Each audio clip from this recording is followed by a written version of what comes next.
বাইরে এখন তীব্র গরম, আর এই গরমের মধ্যে আজকে যেখানে এসেছি আমরা সেটা হচ্ছে কলকাতার খুবই নির্জন একটা জায়গা। এই জায়গাটি এমন একটা জায়গা যেখানে আপনি প্রাকৃতিক নির্জনতার পাশাপাশি পাবেন সাহিত্যের জ্ঞান, সাহিত্যের ছোঁয়া এই কলকাতার একটিমাত্র জায়গাতেই আপনি দেখতে পাবেন। এমন একটি জায়গাতে আজকে আপনাদের নিয়ে এসেছি এবং এই জায়গাটা আমি ঘুরে দেখাবো আপনাদের এখন। অবশেষে হাঁটতে হাঁটতে চলে এলাম প্রবেশ করার গেটের সামনে। এই যে সামনেই দেখা যাচ্ছে প্রবেশপথ, দ্য নেচার স্টাডি পার্ক। আমি প্রথমবারই এখানে এলাম, আর তাই এই পার্কের নামটা পড়ে একটু আলাদাই লাগলো। পাশের রাস্তা দিয়ে গাড়ি খুব কমই চলছে, বেশিরভাগ সময়ই রাস্তাটা ফাঁকাই থাকে। আর দেখুন রাস্তার পাশ দিয়ে কিন্তু সমস্ত গাড়ি পার্কিং করা আছে, তাই এখানে গাড়ি নিয়ে আসলে এই রাস্তার পাশেই পার্কিং করা যাবে।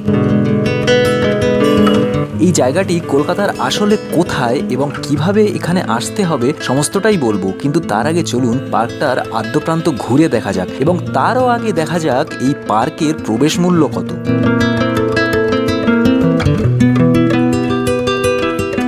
নেচার স্টাডি পার্কের মধ্যে প্রবেশ করেই সামনেই আছে এই বিশাল রবীন্দ্রনাথ ঠাকুরের মূর্তি। আর সব থেকে মজার ব্যাপার হলো এই পার্কের মধ্যে প্রবেশের জন্য কোনো প্রবেশ মূল্য নেই, একদমই ফ্রি এন্ট্রি। চারিদিকে ভীষণই পরিষ্কার পরিচ্ছন্ন এবং সাজানো গোছানো। এই যে দেখুন, এখানে একটি বড় বোর্ডে এই পার্কের সমস্ত নিয়মবিধি এবং পার্কটির ওপেনিং এবং ক্লোজিং টাইম, অর্থাৎ কটা থেকে কটা অবধি খোলা থাকে এবং কখন বন্ধ হয় সবকিছুই লেখা আছে। পার্কটি সকাল 6টা থেকে দুপুর 12টা অবধি এবং বিকেল 3টে থেকে সন্ধে অবধি খোলা থাকে। আমি এসেছি বিকেলের টাইমে। চলুন এখন দেখা যাক পার্কটি কতটা সুন্দর এবং এর মধ্যে আসলে কি কি আছে। চারিদিকে ভীষণই নির্জন, মাঝখানে একটি বড় দিঘি এবং প্রচুর গাছপালা দিয়ে ঘেরা একটি জায়গা। সত্যি প্রপার কলকাতার মধ্যে এমন শান্ত নিরিবিলি একটি জায়গা একদমই বিরল। এখানে আরও একটা বোর্ডের মধ্যে পার্কটির একটি রোড ম্যাপ বানানো আছে এবং সেখানে দেখা যাচ্ছে kids play area, spotting birds and other small creatures, library, plant and tree trivia, floor game, reflexology court, আরও অনেক কিছুই এই পার্কের মধ্যে আছে। ফ্রি এন্ট্রিতে এত কিছু সত্যিই ভাবা যায় না। প্রবেশ করে ডান দিক দিয়ে এগোনো শুরু করলাম। ডান দিকের এই দেওয়ালটি বেশ রংচঙে, খুব সহজেই চোখ চলে যায়, আর তাই হয়তো মনটা এই দিকেই আগে আসতে চাইল। আর এই রঙিন দেওয়ালটির নিচে দেখলাম বাচ্চাদের একটি সুন্দর ফ্লোর গেমের কোড কাটা, যেখানে ছোট ছোট বাচ্চারা খুব সুন্দরভাবে খেলতে পারবে। সুন্দর এই কিডস কর্নারটি দেখে আবার এগিয়ে চললাম। এর ভেতরের পরিবেশটা কত সুন্দর দেখুন, যেমন শান্ত নিরিবিলি তেমনই ঠিক পরিষ্কার পরিচ্ছন্ন পরিপাটি করে সাজানো। শান্ত পুকুরের মধ্যে কি সুন্দর হাঁসগুলো চড়ে বেড়াচ্ছে দেখুন, আর পুকুরের ঠিক মাঝখানে আছে একটি সুন্দর ফোয়ারা। এখান থেকে যাকে বলে অসাধারণ লাগছে।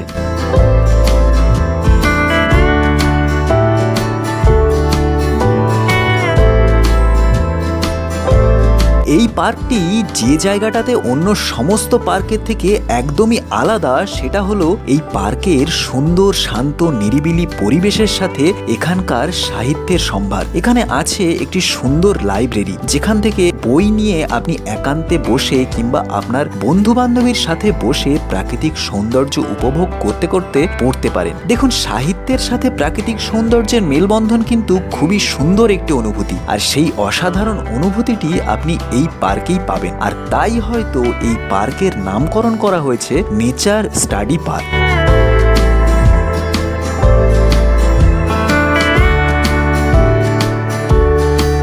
পার্কের ভেতরটা যতই দেখছি ততই মুগ্ধ হচ্ছি। এত সুন্দর একটা জায়গা কলকাতার মধ্যে আছে এবং তাও সম্পূর্ণ ফ্রি এন্ট্রি, কিন্তু জায়গাটির পরিচিতি খুবই কম। এই পার্কে প্রচুর পরিমাণে ছোট বড় নানান জানা অজানা গাছে পরিপূর্ণ আছে, তা আপনাদের আগেই দেখিয়েছি, এবং বড় বড় গাছগুলির নাম তার পাশে পাশে ছোট ছোট বোর্ডের মধ্যে ঠিক এমনভাবেই সুন্দর করে লেখা আছে এবং গাছগুলির পরিচিতি সম্পর্কেও লেখা আছে। এটাও এই পার্কটির খুব সুন্দর একটা দিক হিসাবে চোখে পড়ল।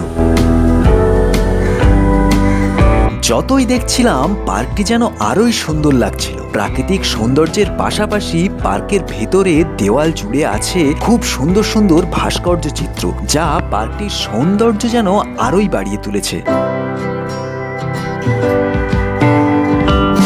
চারিদিকে বড় বড় গাছের ছায়ায় ঘেরা জায়গার মধ্যে কত সুন্দর একটি বসার জায়গা দেখুন। একদম নির্জনতার মধ্যে বসে কিছুক্ষণ সময় কাটানোর জন্য সেরা জায়গা। উফ, আর এই জায়গাটি যেন একদম ছবির মতো।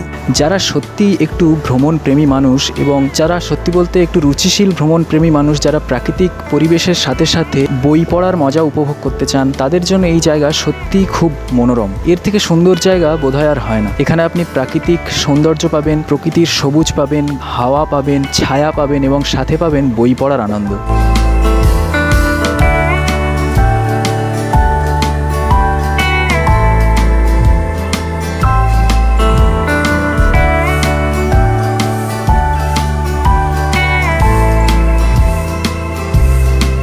এই পার্কটি খুব বেশি বড় নয়, আবার খুব বেশি ছোটও যে তাও নয়, কিন্তু কলকাতার সমস্ত বড় বড় পার্কের তুলনায় এই নেচার স্টাডি পার্ক অনেক পরিপাটি, অনেক মার্জিত। এখানকার পরিবেশটাই যেন সম্পূর্ণ আলাদা একটা রকমের।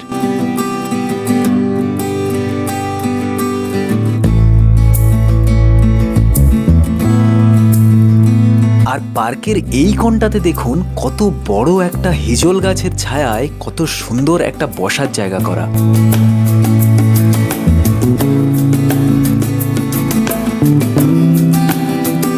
পার্কটি যতই দেখছিলাম দেখে যেন শেষই হচ্ছিল না। এখানে রবীন্দ্রনাথ ঠাকুরের খুব সুন্দর একটি ভাস্কর্য তৈরি করা। পার্কে প্রবেশ করার সাথে সাথেই খুব সুন্দর একটি রবীন্দ্রনাথ ঠাকুরের ভাস্কর্য চোখে পড়েছিল, আর এখানে আরও একটি খুবই সুন্দর ভাস্কর্য তৈরি করা।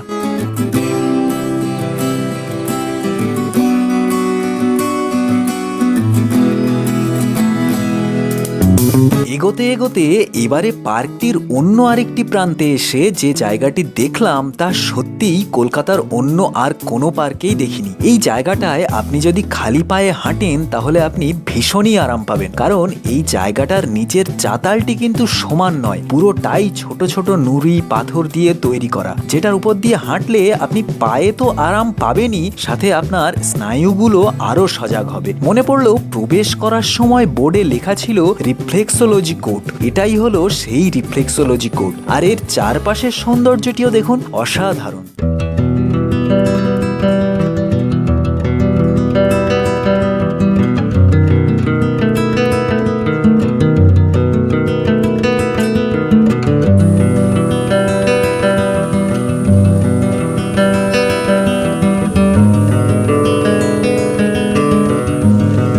পার্কটি দেখতে দেখতে প্রায় শেষ প্রান্তেই চলে এসেছিলাম। একটি জিনিস দেখে বেশ সুন্দর লাগলো। এই পার্কটিতে যেমন বাচ্চারাও আসতে পারে, তেমনি যুবক যুবতী থেকে বৃদ্ধ মানুষ, সমস্ত বয়সের সকলের জন্যই কিন্তু এই পার্কে রসদ পরিপূর্ণ আছে। কিন্তু দেখার শেষ প্রান্তে এসেও যেন কিছুতেই শেষ হচ্ছিল না। এতটুকু একটি জায়গার মধ্যে এত কিছু আছে, তা এই পার্কে আসলে তবেই বোঝা যায়। এই যে জায়গাটি দেখছেন, এই জায়গাটিও কিন্তু কলকাতার অন্যান্য পার্কে বিরল। এটা হলো যোগা এবং মেডিটেশন করার জায়গা। জায়গাটি কিন্তু বেশ বড়, এবং নিচের এই যে চাতালটা দেখছেন, এটা কিন্তু শক্ত নয়, বরং যোগার ম্যাটগুলো যেমন নরম হয় ওই রকমই ম্যাট পুরো চাতালটা জুড়েই পাতা। সত্যিই অসাধারণ। এই পার্কে আপনি বিনামূল্যে প্রবেশ করে সবুজ শান্ত প্রকৃতি উপভোগ করতে পারবেন, সাহিত্যের জ্ঞান অর্জন করতে পারবেন, যোগা করতে পারবেন, আরো কত কিছু। আর কি চাই। আর একটি কথা বলতেই হয়, এই পার্কের প্রকৃতি সচেতনতা কিন্তু সত্যিই অসাধারণ। পার্কটি শুধু যে সবুজ গাছপালায় পরিপূর্ণ